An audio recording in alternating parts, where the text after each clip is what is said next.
Now that some time has passed with the untimely death of pop legend Michael Jackson, many of his fans have been left wondering what happened to the most well-known Michael Jackson impersonator, Mo Diddles. Our own Barty Mashir caught up with Mo, who's been working hard on his Michael Jackson tribute in the ever-appropriate city of Las Vegas, Nevada. Well, Barty, sounds like the legend of Michael Jackson might live on. Without a doubt, Jane, without a doubt. Now, Barty, you've been following Mo's progress for several weeks now as he gets ready to debut his new act, post the life of the King of Pop. What are your thoughts on his performance? As you know, I have been following Mo's act since 1985, immediately after Jackson released Thriller, and I've been fortunate enough to follow his career through the years. As you know, Mo has become entrenched in his impersonation of the star, going so far as to having cosmetic surgery done, as well as controversial relationships with young teenage boys. Barty, what were those alleged allegations about what many considered inappropriate relationships? Well, Jane, to be honest, that whole thing is a sticky situation. Besides talk of tickle wars and boys-only sword fights, there have been questions raised about the ever-so-popular game of turning out the lights and playing Guess Whose Hand It Is. Perhaps the most damning piece of evidence that got Mo his 7-year prison sentence was that controversial sequin glove with the brown finger.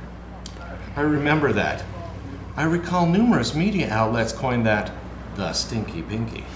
But regardless of his jaded past, fans still flock to his performance. And now more than ever, directly behind me is a line of fans hoping to catch a glimpse of Mo in his current performance as the late King of Pop, a performance that has already received rave reviews. Having already got a sneak peek, I have to say that Mo has really perfected his performance, and it appears as though Michael has never left us. Barty, have you had a chance to talk to any of those die-hard fans and find out more on their dedication to Mo? I have, Jane. I was actually speaking with this gentleman here. Ted and Jane, this is Sean Talbot from Lincoln, Nebraska. Now, Sean, what is it that had you travel all the way from Nebraska to see Mo here in Las Vegas? Well, Barty, my wife and I are Mo's biggest fans. We have followed his career even from the beginning, back when he was still black. And what do you think about those accusations that he molested children?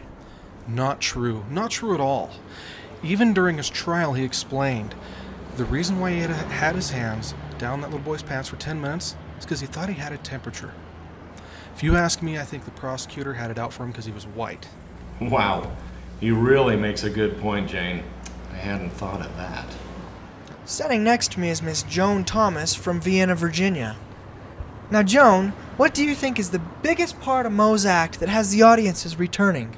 Well, there's not just one single thing. It's got to be the whole combination of things. It's like a whole circus all wrapped up in one. You got the surgeries. You got the silly estate, his obsession with the Elephant Man. The color changes. Thank you, darling. And who could ever forget that damn monkey? I'm actually talking about Mo Diddles, Joan, not Mr. Jackson. Oh, well, the tickets were free and Wayne Newton was all sold out, so... Well, it appears the line is moving, and we're finally going to see Mo as he impersonates the one and only King of Pop, Michael Jackson. Absolutely amazing! Mo has really embraced the feel of Michael. It even smells like propofol. He has perfected his performance and got all the moves down to a science. We may have lost the king, but we appear to have found a prince. This is Barty Mashir live from Las Vegas, Nevada.